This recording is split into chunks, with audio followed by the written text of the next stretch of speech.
I'm Christina. Welcome to The Void. We're here at Free Energy Device Studios in Camperdown with Tim and Xen of Obliviscaris on the verge of your forthcoming album, Earn. Yes. So can you tell us a bit about the story and sort of how you went into it, this particular record, and whether the story starts or the music starts or how that sort of interacts? It depends. The first thing that was written for this record was actually Eerie, like the middle heavy section of Eerie, but it was originally a different song. Like that middle section was actually the song, and there was an intro to that when it went into the heavy bit about a minute before of clean guitar stuff. And then we kind of got stuck with the song, and then it was about last October we had a day off in Dublin in Ireland, and Matt had come to me being like, hey, like, what do you think of this? And it was this whole just acoustic vibe, strumming section. It was like really well written, and we had never done something before. I'm like, wow, that kind of sounds like almost like a Devin Townsend track off Terrio or something like that, just with the strumming of the guitars and the way he'd done it. And when we were going through that section, then I kind of realized, you know what, actually, this isn't the same key as that song we were working on like a year ago. And we actually put them in together, and then we then had another section of something that we had from Benji's and put it all together. And we actually put together most of the song on that one day, just on a day off while we were touring through the UK last October. Well, that song really stuck out to me. Obviously, like, death is a theme of the record. It doesn't take a genius to deduce this as an overall theme. But that I listened to and I started to get really emotional. I was like, this is a love song. Like, you've written a legit love song. I can't. I'm actually really surprised you picked that. I'm impressed. It's the song itself, Eerie. It's technically it's like a high place or like high nesting place sort of thing. For this, it was it relates to death and dealing with the loss of someone, but it's also I guess having after someone's passed, you have more of an overview of someone's life and what they've meant to you, and so this is sort of it's to do with that, and I guess taking from that at the end where I talk about it being keepsake, it's those memories are what I guess the good things to remember about those people. So I usually write in an abstract way, and I wanted certain things to be a bit more prominent. And this is, I guess, with dealing with those sorts of things, only, I guess, in the quiet moments where you really kind of things, the gravity of events kind of come out, and that's where, like, quiet moments where you've got, no one around or whatever, and it's where it strikes you, I guess, hardest the most. Yeah. Was this based on a personal experience? Well, yeah. I've lost a lot of people in my life, so yes. Yeah. I suppose there'd be commonalities to it, and it's pretty special. And I do think it does feel like the most literal love song, even though that you guys have done. I didn't want it to necessarily relate specifically to me because most people have gone through losing loved ones and things like that, and I think having it specifically for me, that would be a bit selfish for me. So for me, it's I guess putting it out there for other people to relate and sort of, yeah. I just think it's always interesting that whenever we write, no matter what direction of the song or wherever it ends up, it always ends up coming back to some dark place. like when we were doing this song, like I was doing all the clean vocals, all the string sections, and it's all this really lush, pretty stuff. And so, normally when we have a song like that and there's a lot of melody, and this song was probably the most melodic song just about that we'd ever written.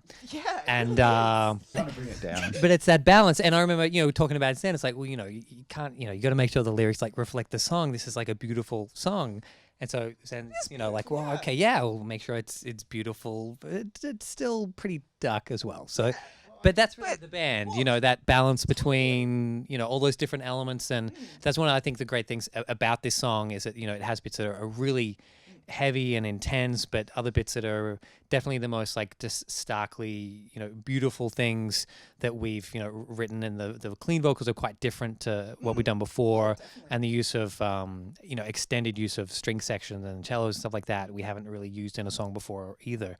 But yeah, definitely one we're really proud of. Well, it belongs in the closing scene of a movie. I just like to reserve it just for future. Like it'd just be a really good closing, like the culmination of everything. And it's funny, the guy from Baroness, he actually said the same thing. He's like, all I know is bummer music. Like that's my musical language. Saw that one. Yeah. He's just like, that's where I am. Like that's where I come from. But the rest of the band isn't like that. So there's this balance. And Yeah. how does it, well, like you write all the lyrics and stuff. How do you decide who voices it? And do you kind of see it as like a dialogue, or is it a story and then you distribute the lyrics between you? I generally try and write a little lighter for what Tim does, because if he's singing something like about someone dying, like, and he's singing like in such a positive way, it could be somewhat twisted. I mean, it'll work for me, but we had the example that when we were writing Intravenous, now Intravenous was a song that was not originally going to be on the record. It only came together about 2 weeks before we hit the studio, and then all of a sudden it was done. I was like, okay, this is fantastic. Let's throw it on the record. So the single, like, yeah, that's it's totally a single. it's stuck. I think It's the first time you've written like a legit single thing. well, let's not Not to trivialize it. Hey, still- Billy Ocean's written some great singles, okay? It's still 7.5 minutes. We haven't gone totally pop. It's okay. It's still not our shortest song. Almost. Yeah. Well, Sorry. Serious question. Words. now I've lost what I was going to Yeah, say. no. How you pick, who sings what? Intravenous, the example. Yeah, that. Nice. With the ending. Yeah.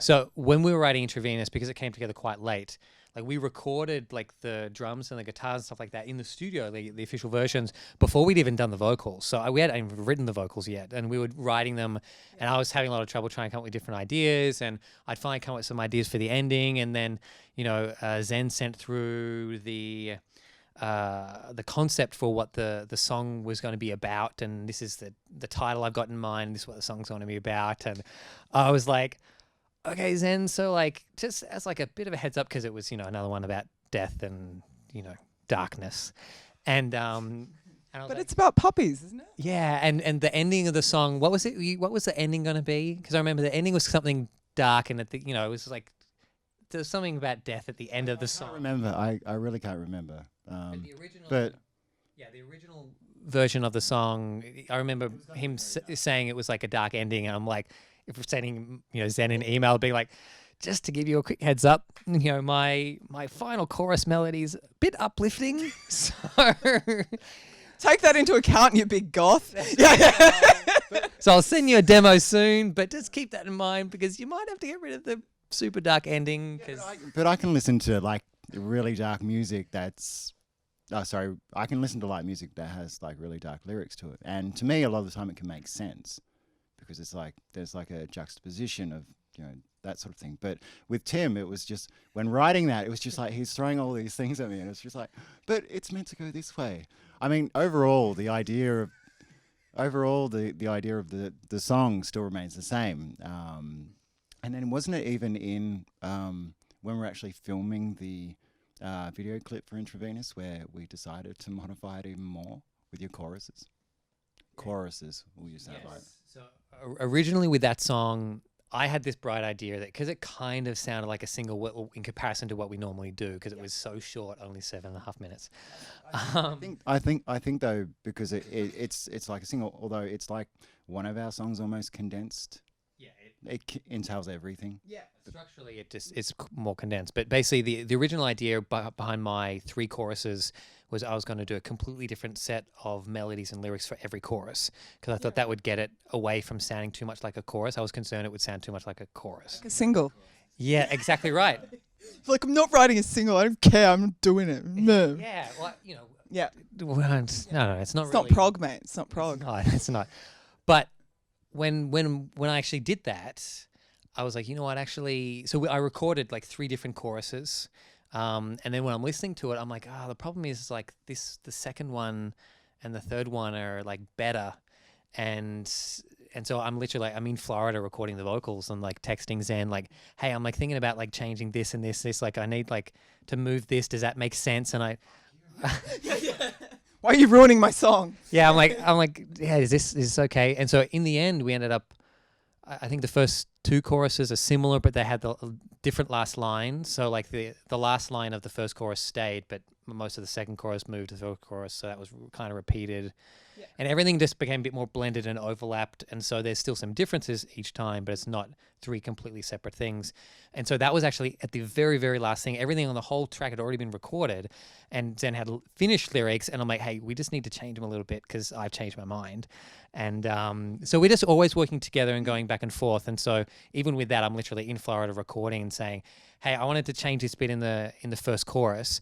I'm going to wait for you to text me back before I record it. So I'm going to do the second chorus first and hopefully you get back to me before I need to record the first chorus. And that's literally how we were doing that song. But we were really, really happy with how it came out because, even in the studio, it didn't quite fall into place with everything. And then just before we filmed the video, which was a few days after I got back from Florida when we'd been mixing the record, and then I had that idea of literally just copy pasting a couple things around, which worked really well. And then we did that literally, I think it was the night before the music video we filmed because we're like, well, we need to lock it in for the music video so that we know how to film it. Yeah. Add a little more pressure on the band. It's fine. Just maybe have the whole song. That is a bit the story of this record, though. I mean, we worked so hard, but it was a condensed time frame. Like Port of Eye, we spent several years writing all the material for that. We recorded and mixed it over the period of about 2 years almost. Citadel, we wrote most of it in about like 6 to 12 months. But even the mixing process for Citadel, we spent about 3 months, mixing it back and forth via email. Whereas this, we started recording it in late March. By the first week of May, recording was done. And then by the beginning of June, like the mixing was almost done. Yeah. So that's fast. It was way more faster than we were used to, but it was fine. We just couldn't really take days off.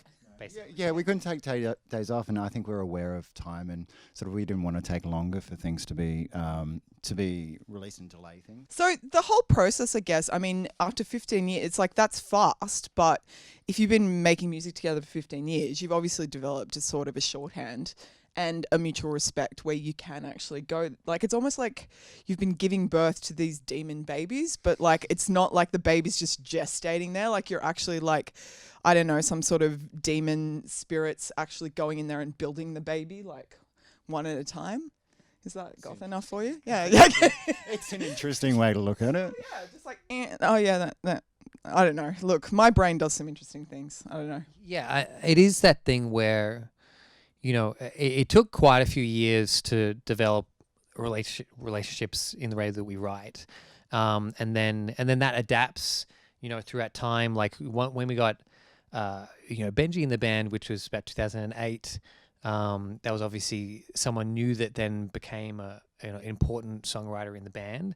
But the way Benji likes to write as a guitarist and the way Matt likes to write as a guitarist are a bit different. And even with that, I only feel like we really learnt that properly on this record, like really understanding how different members like to write and giving them the space to do that, and then working out how to get the best out of each member. And I feel like this record definitely was, the most collaborative record we've had, and there was the most impact from the most members in regards to the writing, and I think that's why it's actually the best one that we've done. I think it is as well, and I think it's interesting because I feel like you almost become a stronger musical force, like violins and clean vocals become quite a dominant thing, which is interesting because you write the lyrics. So you've kind of built this world where Tim is quite instrumentally a part of the lyrical story you've created in like a different way. It's kind of, I don't know, has having that side project changed the way you experience this band as an outlet?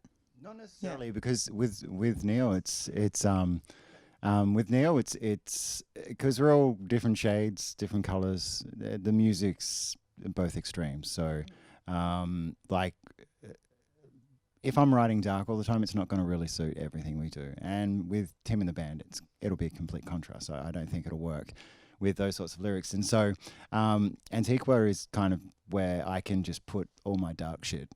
So it's good. It's good to kind of and that's why you know when you've got something good happening, like if you can't make something work within your environment, you can't control everything in a band, especially when you've got so many people. And everyone, being in a band, you need to compromise with what you've got. Whereas, Antiqua, for side projects in general, that's why people have side projects, because they don't have the opportunity to necessarily express what they want overall. So you have expressed things like I do some in art, there's Antiqua, I do photography and whatever. It's all different avenues where you can put out your tentacles and... But it's how you kind of, it's cool, I think, when you learn what those channels are and how to like speak those languages. There's nothing more satisfying, I think, than you finding those places, and to kind of what you do put into this album together is really interesting. Tim and I have been known each other for 14 years, and so we are nothing alike, and in any way, but we have I guess a mutual understanding of each other and how we can coexist in the same band. Well, the guys from Child, I said, so you're kind of married, and they're like, I really feel calling it a marriage really cheapens the depth of our relationship. It's a lot deeper than marriage. Like, we're not going anywhere. We spend more time together, essentially. Yeah. Yeah, that's right. I mean, and you've got the French sensibility of Benji as well. Is certain Frenchness. Yeah, and it's definitely, I mean, the reality of being in a band like ours is that we do tour an enormous amount. Often we're on the road about six out of 12 months in the year. And you live with each other that whole time. And it's not just that, it's even more so than, if you live with your girlfriend or partner or whatever back home, because in that scenario, you probably go to work and maybe just see them in the evenings. Whereas with this, you wake up and you say, "Hey Xen, how's it going?" and then you go and you do sound check. It's like, "Hey Xen, how's it going?" And it's like, "Hey Xen, where are we going to go for dinner tonight?" It's like, does this guy stop? And then you go play the show and you stand next to him like, "Hey Xen, get out of my way! You're bumping into my violin." Well, you can't hate each other because no. That's what Rob Zombie said. Is at the height of our fame, when White Zombie was a huge thing, we fucking hated each other. We were going on stage every day and hating life. And I'm like, now with my band, I love these guys. We have the same dressing room. We do this, and that's what makes it a joyous experience. And that's why, I remember when I was growing up, you'd see bands that would finally get to a fair height in the industry, and just as they were starting to get big, someone would quit the band. And Fleetwood Mac. And I'd just be like, what the fuck? How could you do that? I mean, you've just finally made it, and then you're quitting. But now that we've been going through that process ourselves, what you realize, and you meet a lot of other bands, and you kind of see what the different dynamics are like, and you understand that it's a really difficult, challenging lifestyle that you have to love, and you have to get on well with each other, because if you don't, it sucks. And, the reality is that metal musicians, most get negative money or nothing much. And the reality is that, people aren't doing it for becoming a rich rock star. You're doing the wrong music if you want to do that. So you got to love it. And if you don't love the guys, it doesn't even matter how much you love the music. If you don't like the guys that you're playing with, and if you're not having a good time, it wears off. You go to one world tour and you get to the end of it and you're like, you know what, that was cool, but man, I'm sick of these guys, so I'm going to quit. And thankfully, here we are, and the band's going stronger than ever. But it's hard enough to tour in itself. It's the last thing you need is someone that makes it even worse. People don't realize it's not a glamorous lifestyle at all. No, it's hard work. Well, the thing I think I've noticed, and I worked in media for a long time, and then the last few years have been kind of focusing this kind of stuff on just bands I'm interested in. And in fact, I've always chosen the bands. But the thing about heavy music, and especially in Australia, is no one's doing it for the wrong reasons, because as you say, it's the wrong thing to do if you're doing it for the wrong reasons. You're not going to get there, and it means everyone's in love with the mythology, and that's kind of a really beautiful thing. You're not in it if you're not in love with the mythology of rock and roll on some level. You know, it's like this time-honored tradition, and this whole like stepping into this next creative chapter, I feel like, you know, you must feel a new sense of unity and Well, I think that reflects a lot from the album itself. Like, it's because of all the dark times earlier, we kind of all worked together or focused a lot more on getting an album done and working together. That's why the album is more, I guess, collaborative overall. Like, it's taught us how to be like more effective, more efficiently. And I think that is reflected on the album. And I think overall the album's probably a lot more not necessarily genuine, but it's because it's never genuine. no, they're all lies. Yeah, all lies. No, I just think overall it's a lot more unified. Oh, I think as well. I think it's easily the most unified thing. It feels like it's the same movie. Like, there's different things, but And it is that thing when you have difficult times, like you either fall apart or you band together, and that's the reality of anyone going through anything, you know, in their personal lives, and that was kind of the reality for us, and you know, as you know, people say a lot, you know, that you know, whatever doesn't kill you makes you stronger, but that's not always the case. You know, there's a lot of things that happen to people that don't kill them and actually scars them for life, and it's the reality is trying to understand and acknowledge stuff that's happened, and trying to be respectful of everyone involved, and at the same time trying to use that to move forward in a positive way. you don't have a choice. Like, you've got to kind of, and you know, no one truly understands like human misery and human pain and any kind of suffering. I mean, you can't ever understand someone else's suffering, and you can't ever understand like the three-dimensional experience of it. But I think it is a good step to go forth and say, well, everyone's energy will become a part of the whole, and it's in every song. Like, it can't not be. Like, so it's important. I think, like, Intravenous, I was thinking, so you kind of look at death in a whole bunch of different ways on the album, right? So I feel like the first song is sort of macro. It feels like the world at large and like apocalypse. I feel it's got an apocalyptic vibe. Is that in a way? Well, essentially, like, the cover is ultimately Mother Earth pouring the sun onto her, and I wanted.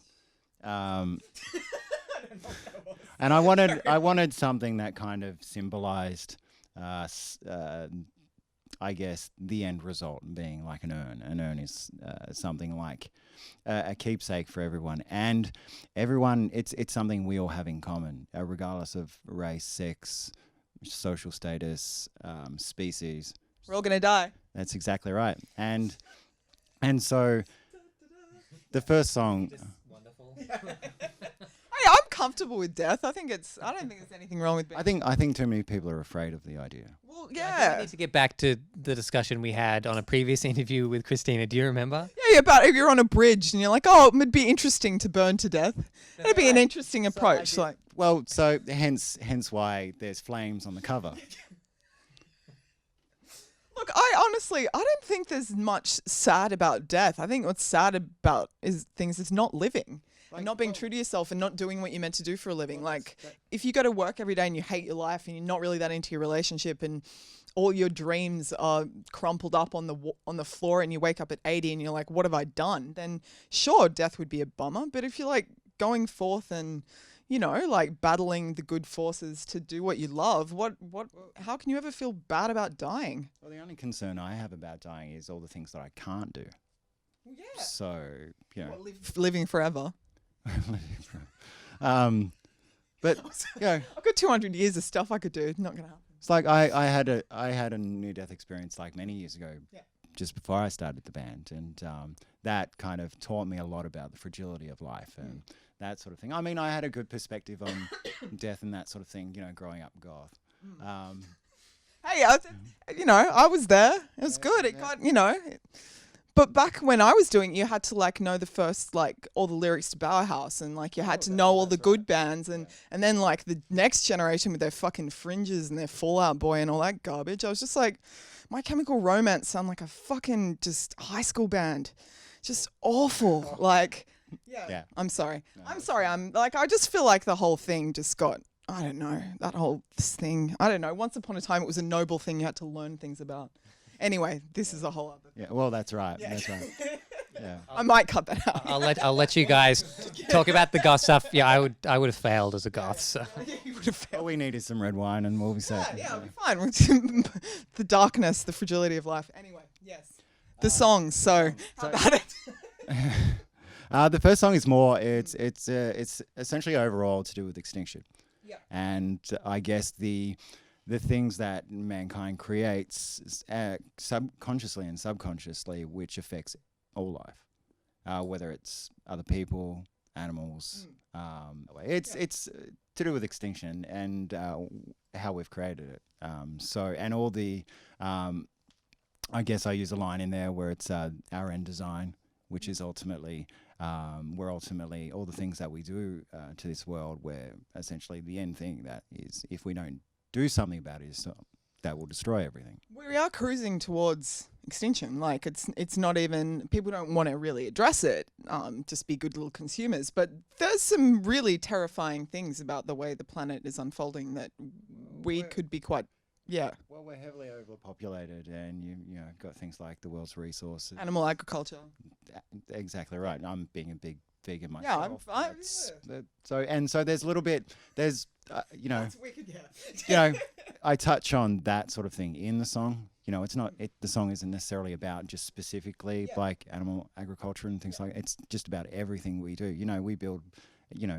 In terms of, when I'm talking about white doves, I'm talking about peace. Oh, okay. There's an opening line which I've written down, but I'm not going to remember off the top of my head. You probably know the opening line. What's like the opening, the first paragraph, like the opening refrain of the thing? It's doves and As white doves fall as hammers, where horses dream of lions. Yeah, where did that visual come from? The white doves falling as hammers is actually it's. I was originally thinking of potentially calling the song that. It's a pretty good. It's a good name, man. Like, thank you. I appreciate it. Just saying, it's a good opener. Missed opportunity. I was going to call it, but then I thought, the guy's going to like it saying doves, like. They're always like saying, why are you so writing things about white birds, you big hippie? Yeah, it's essentially like the end to peace. White doves falling out of the sky and kind of trying to visualize that and the impact and that sort of thing. Well, it's not I really feel like it's the craziness of the world, like North Korea and Twitter, and just like I don't think Donald Trump gets that the North Korea parody Twitter account. I don't think he knows it's a parody. Like, I think they're actually no, we won't go there, but I'm just saying, like, the world, anything could happen. Like, I think we as a generation, like, we're kind of all having to confront mortality, because things have happened where we're like, oh well. Yeah, when you have idiots, in positions of power, the reality is, and I mean that in a respectful way of just people of not very high intelligence. Do you know what I mean? No, but it's ignorance. Like it's not being like, oh well, they're idiots or whatever. It's like these are people who literally have shown very clearly that they're not very intelligent. They're not capable of thinking in a highly evolved way, and they actually have important decisions that affect the world. And like that's where you go like, holy shit, we're screwed. But and then the people, just the general people, elect these people under systems that is designed to favor, certain things, and it's just very. Well, it's just a really dark time we live in, and I think it's a time like exploring death isn't even a dark thing, because I think we're all being confronted by just and the ignorance is the real problem in the world, because that's what's putting these people in power. Yeah, I think that the reality is that for us growing up, we studied the dark times of say World War II and World War I, and or even like the Cold War and Soviet Russia and blah blah blah, all these different things, or going back further in history. And, after World War II, it's been like relative worldwide peace, except for, more isolated incidences in certain countries, but there hasn't been any big global confrontations in significant ways, on that same sort of level. But it just does feel a bit more now like that, that we've had, a good 60 years or so, 70 years or so. Yeah, I mean, if you look through human history, it's like littered all the time with lots of wars. And it seems like we've had about 70 years almost without anything of enormous significance when it comes to wars. And, you know, surely the way humans are, that's inevitable that something will happen in the future. And then you look at just the way things are at the moment, and it does worry a little bit, because you go, well, surely it's inevitable that it'll eventually happen.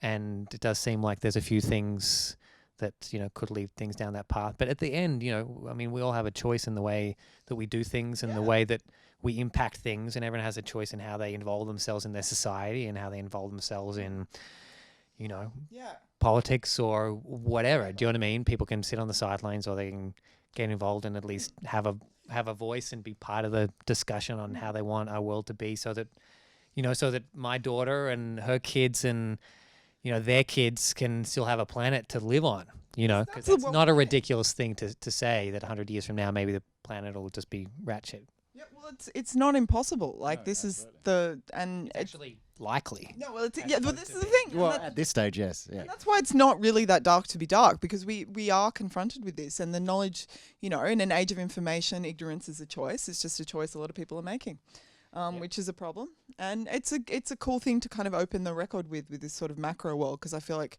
you know, the other, like the love song is then becomes our, and, you know, like the tense you use in lyrics and stuff is our, and you don't actually go they or that, whereas that song is a bit more about the bigger stuff. And I feel like how, so that lyrical idea and the music for that first song, how did that happen? Like, did you have the idea first and then? Well, I mean, I do write. Like, I've got sort of pads and pads of things that I write and things that I want to kind of put forward in future. I mean, there wasn't much there to start with. The music essentially comes first with most of what we do. Yeah. And I kind of think, you know, I've got some lyrics that I feel would kind of fit that kind of vibe. Yep. And so progresses from there. So as the song's being written more and more, then I'll kind of develop the sort of lyrical ideas.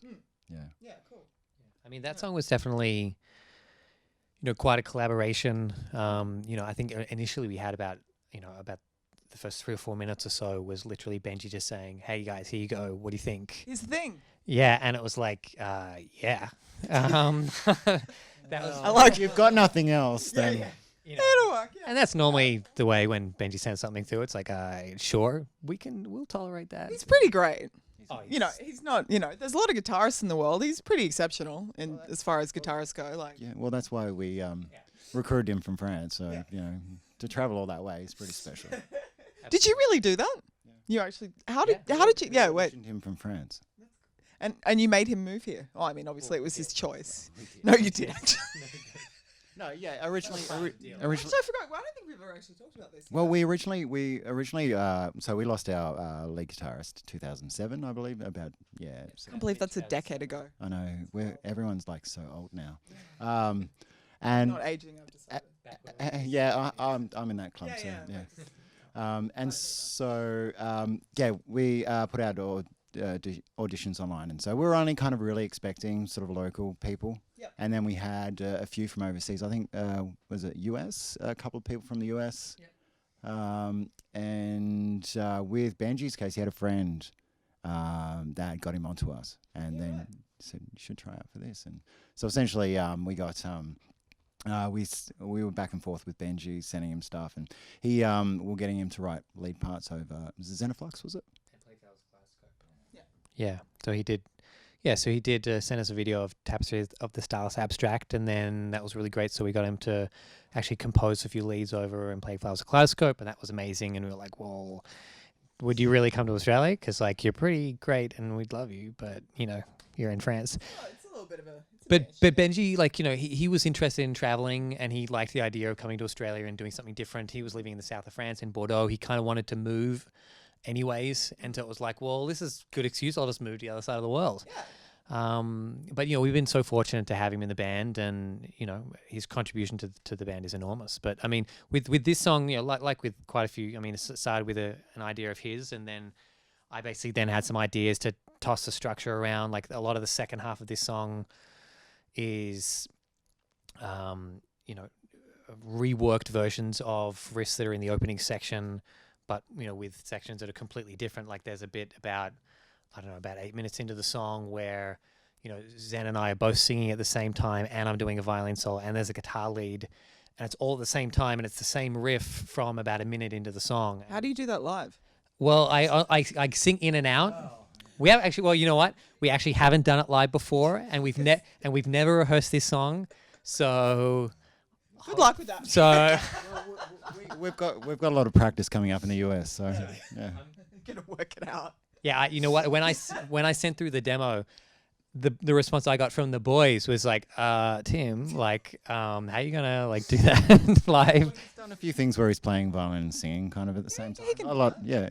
You can walk and talk. Yeah, not for more than a couple seconds. That really. There's a lot of layering to it. Yeah. But basically, I was like, no, it's all right. I've got it worked out. And basically, the catch is for me, I can sing and play violin at the same time. But when I'm singing, I need my chin free from the instrument to sing.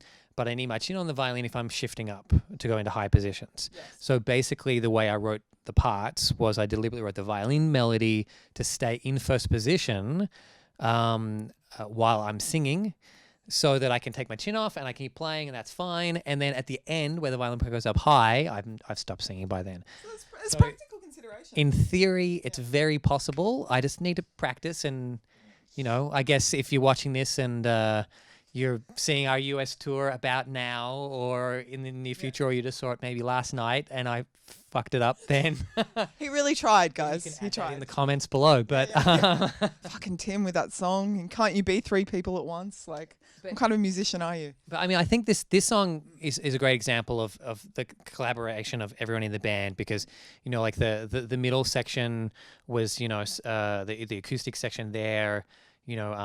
Was a combination of something that Matt had written with a chord progression that Benji had done, which we then put in, and then we also had this great bass line from Robin in there, and then this big violin solo, and then combine that with the section after, where we actually had about 25 fans, like members of our Patreon, actually singing on this track, which was really cool to get them down the studio. Everyone needs gang vocals. That's right. And not often in your kind of music. No. Well, that's one of the reasons why I thought it would be kind of cool. It was like when I had the idea, I was like, hey, what do you think, guys? Like, and I wasn't really sure if it would be a fuck yeah or a fuck off. But I think everyone would like to be that. I don't why think. Not? Yeah. Why not? It's like, and it involves people that love what we do as well. Yeah, and it's an interaction of the fan universe. People. That's the kind of modern world. I was listening to something with Kevin Smith about science fiction. How that's the cool thing about now, that people can now really interact. Yeah. No, what's the song that sounds like it's one word and it's all violins? Oh, the second track. Yeah. Liberar. No. There's something called. There's nothing called like Corpse Grinder. No. Where am I getting this That's from? like our bonus track. What's the title for track 2 again? For Liberar. God, I can't even. Isn't that like just the violin-y one? No, you're Violin talking about guitar. a scent of burning moths. Yeah, that's not Corpse Grinder at all. Well, you're just thinking about burning moths, rotting corpses, saying, it's like close. Isn't that what you guys think about? And that's what I think.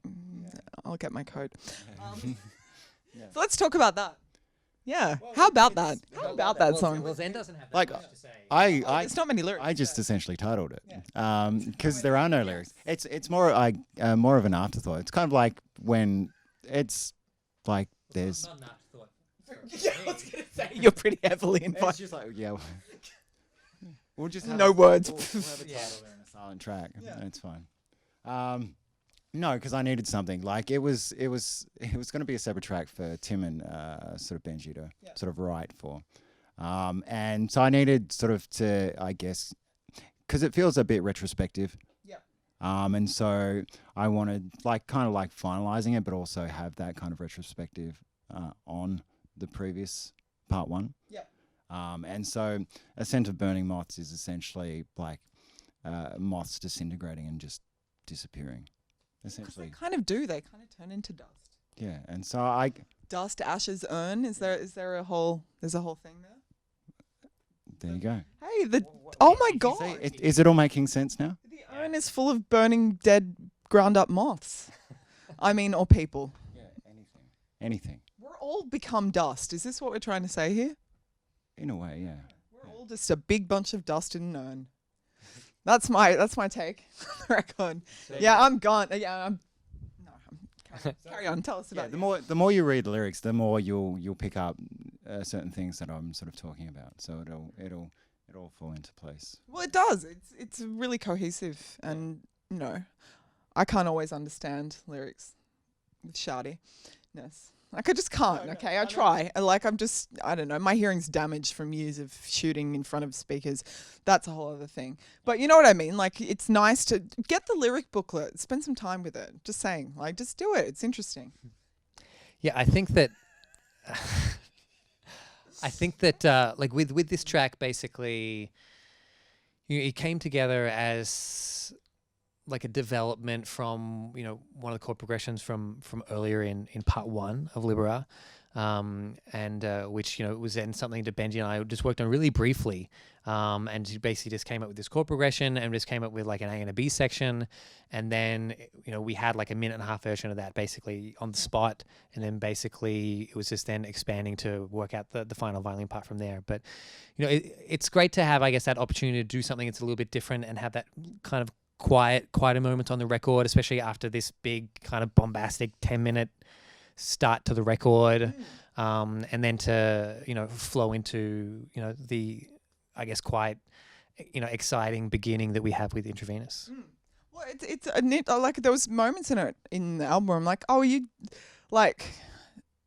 you saying good? There's like moments where I'm like, are you saying goodbye to metal on this track? Are you like kind of going, well, I don't need to acknowledge you metal as a thing? And then there's the other moments where you're like, no, metal's quite prevalent on the album. But I felt like there are moments where I'm like, you're doing stuff that a metal band wouldn't necessarily do, and quite bold statements, Well, I guess that's like with Eerie, where it was very unmetal and saying very pretty, but then after it's dark. But then after about 4 minutes, it's still quite melodic, and there's a lot of melodic elements in there, but it still has those heavier guitars and that big loud energy and all that sort of stuff. And I think for us, the thing that we love about the music that we create is that juxtaposition between those quiet and those big loud moments, and the melody and the darkness and all of those different things is what makes the band. So when we're trying to create a record like with Earn, when it feels done is when we feel like we have a good balance between all those different elements. And if we have too much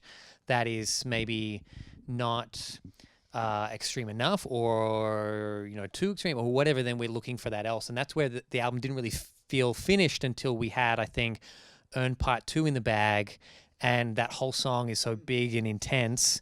And then when we had that, it's like, okay, cool, like we have that real like intense, pretty extreme song start to finish, like 40 minutes there, and that then balances out a bit the track before, which is Eerie, which is the most I guess melodic and less dark track. Well, dark track on the record. That's kind of the impression I had. I'm like, oh, you guys are really going down this other path. I'm like, oh no, yeah, there's some metal. Okay. Last big 2-part song. It's pretty intense. It's a powerful moment. It's and our darkest song on the album as well. Yeah. So it's we didn't necessarily consciously go into it thinking, oh, we want to write something really, really dark. But it was the first song we were actually playing live. We were part 1 actually, and Within the Void we were Breathless. And we were trialing that on our tour through, which country was it? I'm losing track of everything. So. And so we're seeing how it went down and that sort of thing. And so at the same time, we we're kind of thinking of ideas for sort of the second half as well. And so it's sort of continued on that vein, and just, I guess it's probably some of our heaviest music overall. Heaviest and darkest. So, and I think, well, for me, it's good for me because the whole idea of the album is it kind of leads to that at the end. So I guess it leaves it also on sort of like a precipice of like what next. So yeah. And I think like when we're writing, it's always about trying to find, especially with this one, because like I was really feeling like this was the last track on the album because it was that big dark and intense thing. And so when we were getting into part 2, it was like, okay, I'm feeling like this is the end of the record, but you're searching for it as a songwriter, trying to work out, okay, where is it? Because you do need to make sure that it's something poignant, and as we kept moving forward, it's like, okay, cool, we've like changed here, and okay, we're like, you're looking for, it's like you're going through a maze, and you keep trying to make correct turns. but kind of still looking for, okay, there's the light. Yeah. Okay, I can see there's the exit so the there. end. Yeah, and then when you see it and when you get it right, then obviously everything just falls into place. And that's definitely how this one came about, with that whole last, I guess, 4 or 5 minutes, because we had about the first 10 minutes of this song for a really long time, and then the last 4 minutes or so of part 2 was written in February. We were going to the studio in March, so this was a song we kind of had writer's block on, and then all of a sudden everything clicked, and all of a sudden that whole ending section came together, and we had those big discordant strings at the end, and it was like, cool, yep, now we've got the record, and we felt confident that it was going to all work really well. What's the last line on it? See, I should remember, but there's only so much my brain can retain. We are the ones that were what once was. That's So I guess it's like a poignant line of this is what essentially we've done, and this is how we've ended up. So as dust in an urn. Because it is the title track. And so it reflects a lot on the cover and the lyrics within. So it's, and that's, I guess, the light. Tim was, well, the light can be seen in two ways. Well, it was, the burning light, and then at the end of it, it's kind of like a light, something to think about. Well, don't you see a light when you're having a near-death experience? Isn't that you see the light? It's actually seeing your death? I don't. Well, yeah. I haven't seen any lights, so I think everyone's got a different idea on what it is, and I think that whole seeing a light at the end of the tunnel is, perhaps it's true, perhaps it's just people feeding off a lot of what other people have said, but what happens at the end is, I think we've had this discussion. Yeah, no, there it is. The whole concept. There it is. Wow. There it is. So yeah. Fucking goths.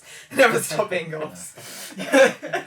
Endless death. Yeah, well, one last question. Did your own near-death experience, was that something that haunted you throughout making this? I mean, it comes up a lot. It originally happened just before we were actually going to play live for the first time. What happened? I hit a car. Yeah. So holy shit! Yeah. Cars don't mess around, man. Yeah, so it was about a month before we were going to play live for the first time in 2005. We had to cancel the show. Had to cancel the show. Whoa! I had to learn to essentially walk again, and we felt cursed for a long time, because every time we started making any progress with the band, something would happen. Zen would get knocked down by a car, or a member would quit the band, or a member would get deported to France. Just casually. But that was the whole band. That's really interesting. But that has been a part of the entire story. Near death was something you confronted even before you played live. Yeah, I mean, when we go back to Paul Alive, Tapestry of the Starless Abstract has a lot to do with that, and that was one of the songs that lyrically I was writing a lot when I was in hospital. So, I'm always, that's something you kind of, it stays with you for your life. So yeah. It's not... I remember that night when that accident happened, right? And Zen was supposed to meet me at a gig in the city in Melbourne to go see the Amenta. Yeah. Right? Yeah. Just casually. And I got there, and he wasn't there. And I'm like, that fucking bastard. He's bailed on me. And I'm texting him being hey, where the fuck are you? And then later on I get a message, letting me know what had happened. And but that was, it's definitely a pretty big deal when someone close to you has something like that happen. It wasn't a minor thing, it was definitely something that affected, Zen and the band for quite a while, and it's shaky. We all have this kind of abstract knowledge of death, but when it's in your foreground, it definitely changes your perspective. Well, it's one of the things where you hear about things like that all the time, with shootings and all that sort of thing, recent events. World. And it brings to mind, you think it's such a foreign concept to you because you've never experienced it. It's that'll never happen to me. And when it does, it's just oh shit, I'm not invincible. Life is fucked up though. Yeah, and that's why this is coming back to a full circle, and it's 2 7-year cycles. Yeah. That's sure. like some hippie thing, isn't it? Like 7-year cycle around the sun. Yeah, like yeah. so. Yeah. Well, yeah. Yeah, and I think the other thing for us is because there's been a lot of things like that especially in our early years we had to overcome, and even in more recent times, it just makes you value more and more what we have achieved and what we will continue, and the opportunities that we have moving forward. And that was, I think, the thing that we felt with this record as well, just being able to put together everything that we've learned since we started working together all those years ago, everything we've learned as musicians, as a violinist, as a singer, as a songwriter, as a person, and all the other guys with all their expertise and all their experience as well as unique individuals and unique musicians.